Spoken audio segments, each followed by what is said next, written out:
મિત્રો, માનો પ્રેમ દુનિયામાં સૌથી અનમોલ હોય છે, જે પોતાના બાળકો માટે પોતાનો જીવ આપી દેવા પણ તૈયાર હોય છે.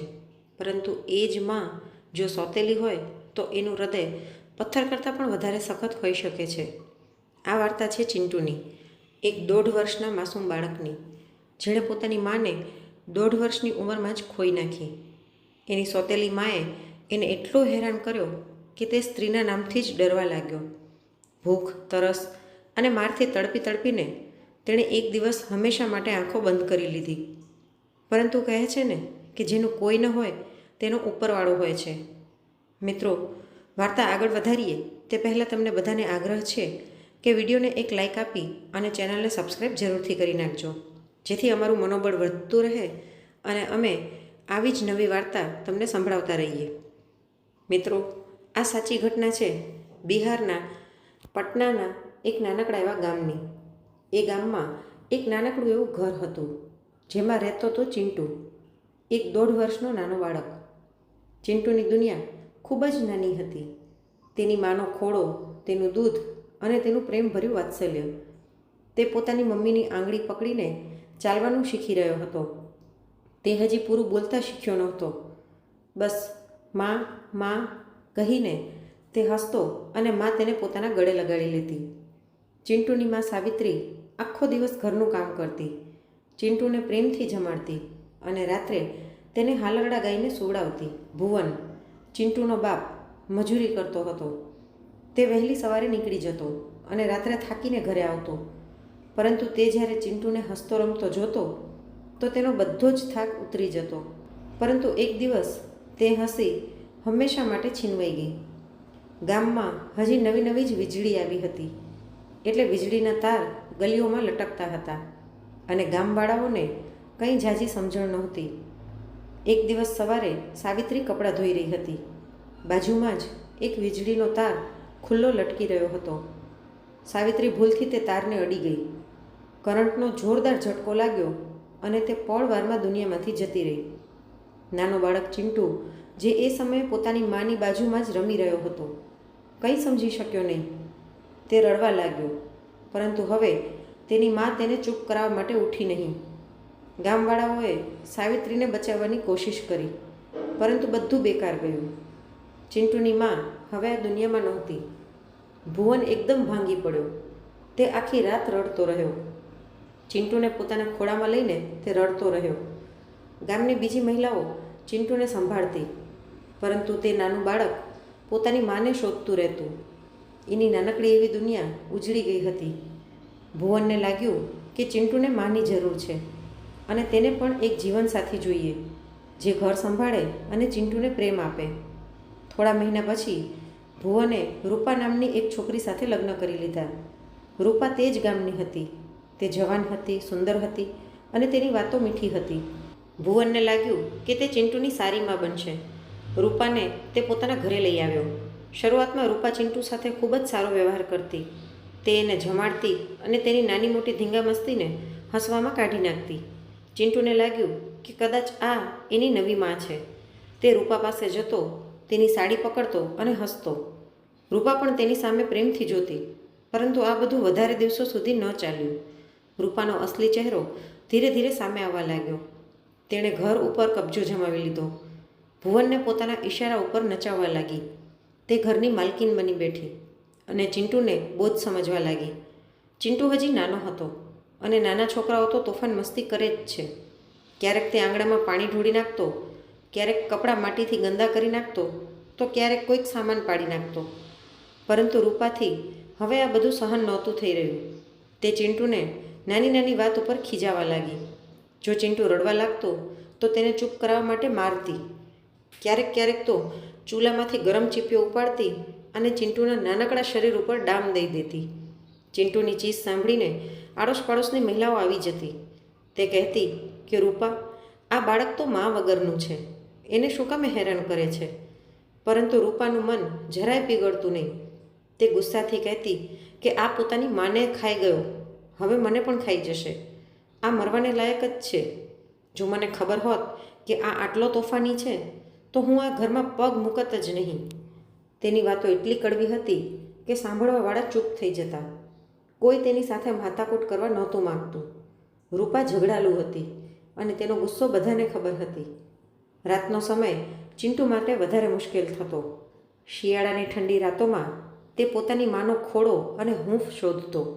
તે રૂપા પાસે જઈને તેને ચોંટવાની કોશિશ કરતો, પરંતુ રૂપા તેને થપ્પડ મારીને ભગાડી દેતી.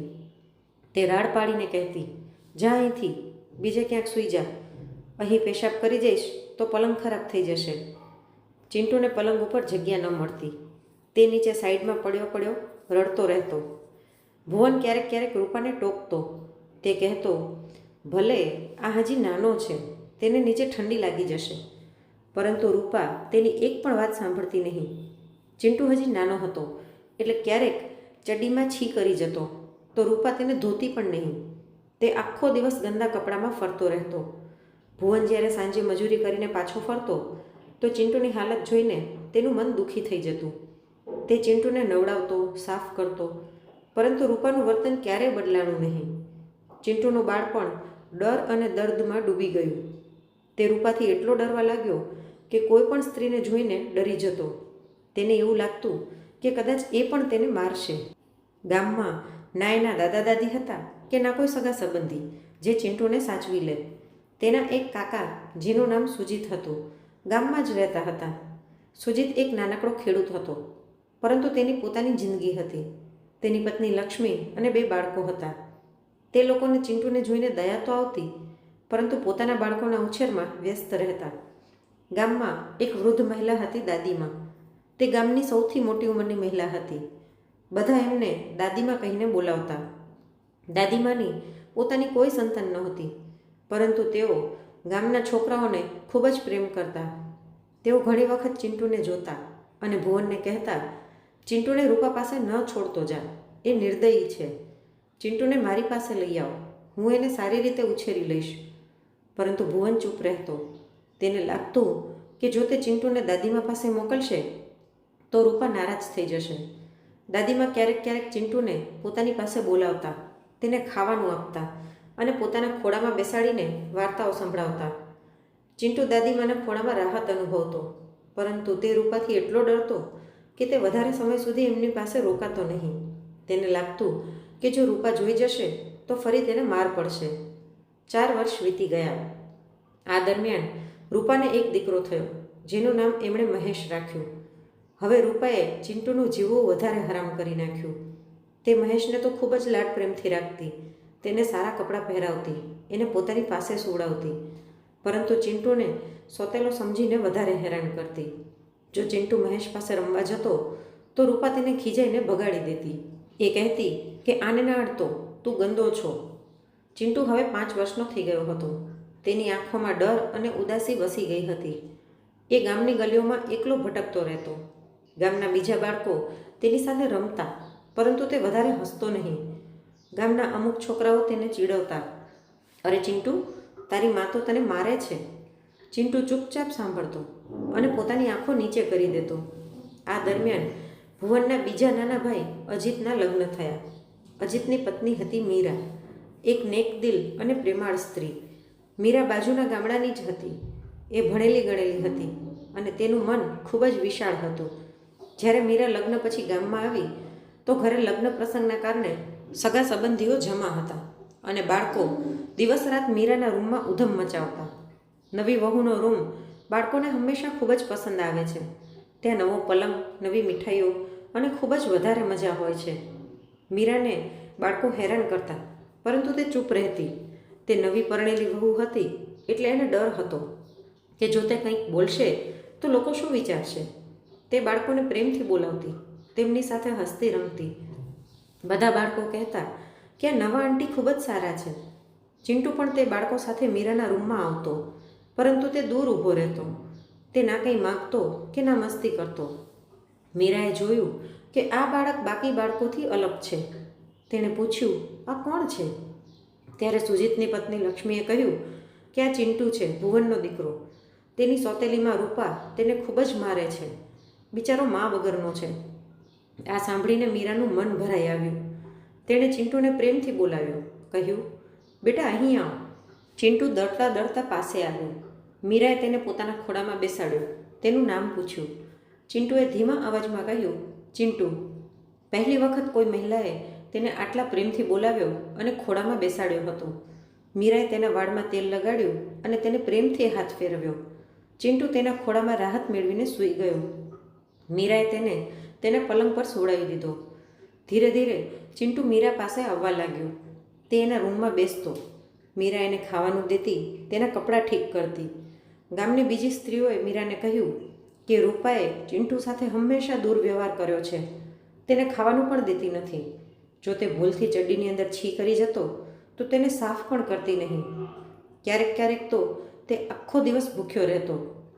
મીરાને આ બધું સાંભળીને ખૂબ જ ગુસ્સો આવ્યો, પરંતુ તે ચૂપ રહી. એક વખત ચિંટુ 2-3 દિવસ સુધી મીરા પાસે આવ્યો નહીં. મીરાને ચિંતા થઈ. તે નવી પરણીને આવી હતી એટલે ઘરની બહાર ઓછી નીકળતી હતી. વાત એમ હતી કે ભુવન થોડા દિવસો મજૂરી માટે બહાર ગયો હતો. આ દરમિયાન રૂપાએ ચિંટુને એટલો માર્યો કે તે બેભાન થઈ ગયો.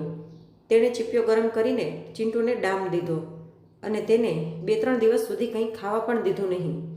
ચિંટુ તાવથી ધકધકી રહ્યો હતો.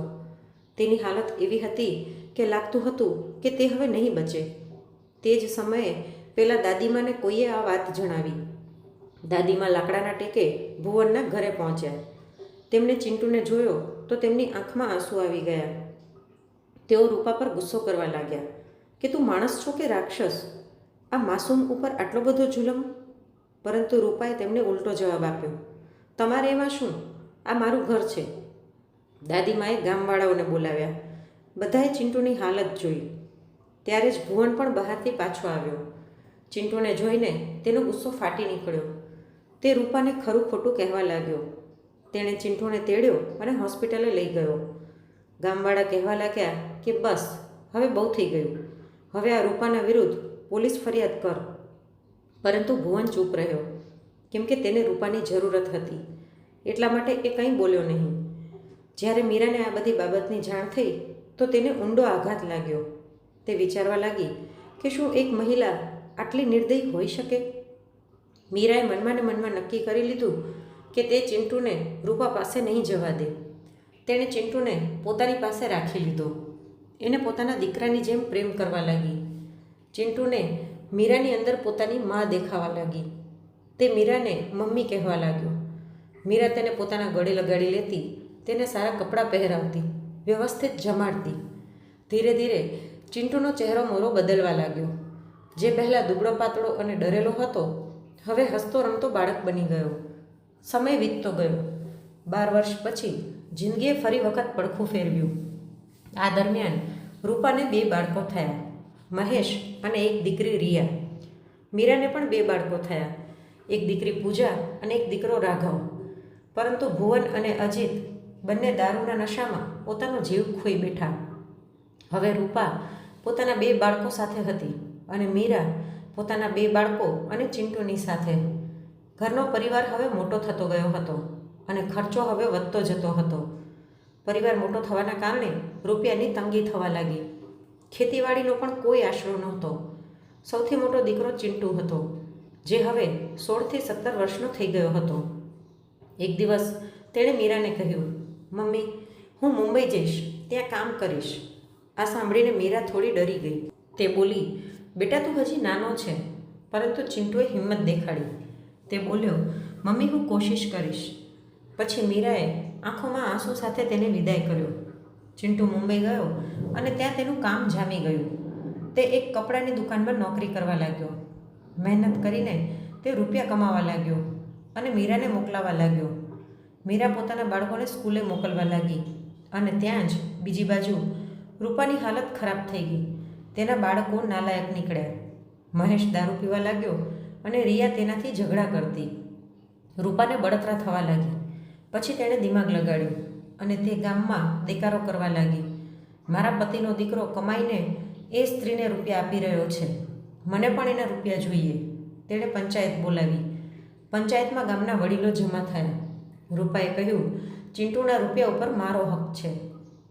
પછી ચિંટુએ પંચાયતમાં પોતાની આપવીતી સંભળાવી. તે જોર જોરથી રડવા લાગ્યો. તેણે પોતાના જૂના ઘા દેખાડ્યા અને બોલ્યો, જ્યારે હું નાનો હતો તો આમણે મને ગરમ ચીપિયો કરીને ડામ આપ્યો હતો. મારો શું વાંક હતો? તેમણે મને પોતાનું થૂંકેલું ચટાવડાવ્યું, કેમ કે મેં એમનું બિસ્કિટ ખાઈ લીધું હતું. હું એ બધું કઈ રીતે ભૂલી શકું? ચિંટુએ મીરાના વખાણ કર્યા. તે બોલ્યો, આ માએ મને પોતાની છાતીએ લગાડ્યો. પોતે ભૂખી રહી, પરંતુ મને પેટ ભરીને જમાડ્યું. એને પોતાના 2 બાળકો છે, પરંતુ મને પણ પોતાનો ગણ્યો. હું એમનો આ ઉપકાર ક્યારેય નહીં ભૂલી શકું અને રૂપાના જુલમ પણ ના ભૂલી શકું. પંચાયતમાં દાદીમાં પણ હાજર હતા. તેમણે કહ્યું, મેં પહેલાં જ કીધું હતું, આ બાળકને રૂપા પાસે ન મૂકો. હવે જુઓ આણે શું હાલત કરી. ગામવાળા ચૂપ રહ્યા, કેમ કે બધા જાણતા હતા કે ચિંટુ સાચું કહી રહ્યો છે. ગામવાળાઓએ રૂપાને સલાહ આપી, જો તે તારા બાળકોને સાચી શિક્ષા આપી હોત અને સારી રીતે ઉછેર્યા હોત તો આજે એ તારો આશરો બન્યા હોત. ચિંટુ, જે આજે તારો નથી એ તારો જ રહેત અને આજે તું સારી રીતે રહેતી હોત. પરંતુ તારો ઘમંડ અને અહંકાર આજે તને આ હાલત ઉપર લઈ આવ્યા છે. તે જેવું કર્યું એવું જ મેળવ્યું છે. એટલું કહીને ગામવાળા ત્યાંથી ચાલ્યા આવ્યા. હવે ચિંટુ મીરાની સાથે ખુશાલ જિંદગી જીવી રહ્યો હતો. પછી થોડા સમય બાદ ચિંટુના લગ્ન સારિકા નામની છોકરી સાથે થઈ ગયા. તેની પત્ની સારિકાને મીરા પોતાની વહુ માને છે અને તે બધા લોકો સાથે મળીને ખુશાલ પરિવારની જેમ રહેવા લાગે છે. ચિંટુ મુંબઈમાં દિવસ રાત મહેનત કરે છે અને પોતાના પરિવારને રૂપિયા મોકલે છે, જેથી મીરાના બાળકો સારું જીવન મેળવી શકે અને એક ઉજ્જવળ ભવિષ્ય બનાવી શકે. બીજી તરફ રૂપાની જિંદગી દુઃખ અને એકલાપણાની સજા ભોગવી રહી છે. તેના બાળકો, જેને તેણે ક્યારેય પ્રેમ ના શીખડાવ્યો, આજે તેને કડવા વેણ સંભળાવે છે અને હેરાન કરે છે. મિત્રો, આ વાર્તા આપણને શીખડાવે છે કે જિંદગી એક અરીસો છે. જે તમે બીજાને આપશો એ જ પાછું વળીને તમારી પાસે આવશે. ચિંટુની હસી અને મીરાનો પ્રેમ આજે એ અરીસાની ચમક છે, જે આપણને જણાવે છે કે સાચી મમતા અને ભલાઈનો રસ્તો હંમેશા રોશનીથી ભરેલો હોય છે. તો મિત્રો, આ વાર્તા તમને કેવી લાગી? તમારા વિચાર જરૂર જણાવજો. અને જો વાર્તા ગમી હોય તો લાઈક કરીને વધુમાં વધુ શેર પણ કરજો. અને આવી જ અવનવી વાર્તા સાંભળવા માટે ચેનલને સબસ્ક્રાઈબ જરૂરથી કરજો. ફરી મળીશું નવી વાર્તા સાથે. આવજો. જય શ્રી કૃષ્ણ.